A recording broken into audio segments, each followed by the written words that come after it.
Hello friends, good afternoon. চলে এলাম অনেক দিন পর আমার রান্নাবান্না শেয়ার করতে তোমাদের সাথে। চলো, আজকে তো শুক্রবারে আমিষ থালি কী করেছি তোমাদের সাথে শেয়ার করি। আগে বলো, তোমরা সবাই কেমন আছো? আশা করি ভালো আছো, আমিও ভালো আছি। এটা আজকে আমার লাঞ্চের থালি, আমিষ লাঞ্চের থালি। আজকে আমিষ লাঞ্চের থালিতে কী কী আছে চলো তোমাদের সাথে শেয়ার করি। দেখো, আছে ভাত, কাঁচা পেঁয়াজ, শসা, এখানে আছে গাজর, শিম, আলু আর এটা কি বরবটি ভাজা একসাথে, যা ছিল সব একসাথে ভেজে নিয়েছি, ভালোই লাগে। আর আছে কাতলা মাছের ঝাল, যেটা আমি ঢেঁড়স আর আলু দিয়ে বানিয়েছি, সর্ষে পোস্ত বাটা দিয়ে কাতলা মাছের ঝাল। আর করেছি সয়াবিন কারি। আজকে আর চাটনি বা টক দই কিছুই নিইনি।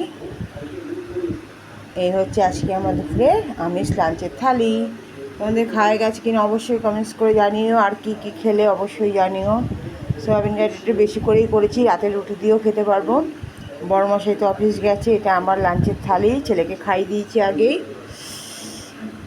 এই ঢেঁড়স আলু দিয়ে কাতলা মাছের ঝাল খেতেও খুব ভালো লাগে। চলো ঝটপট খেয়ে নিই। অবশ্যই যদি তোমাদের দেখতে ভালো লেগে থাকে আজকে ব্লগটি, তাহলে প্লিজ একটা লাইক করে দিও, আর যারা নতুন দেখি আনলে সাবস্ক্রাইব করে দিও। ভালো থেকো, সুস্থ থেকো, সাবধান থেকো। দেখা হবে নতুন একটি ব্লগে। টাটা।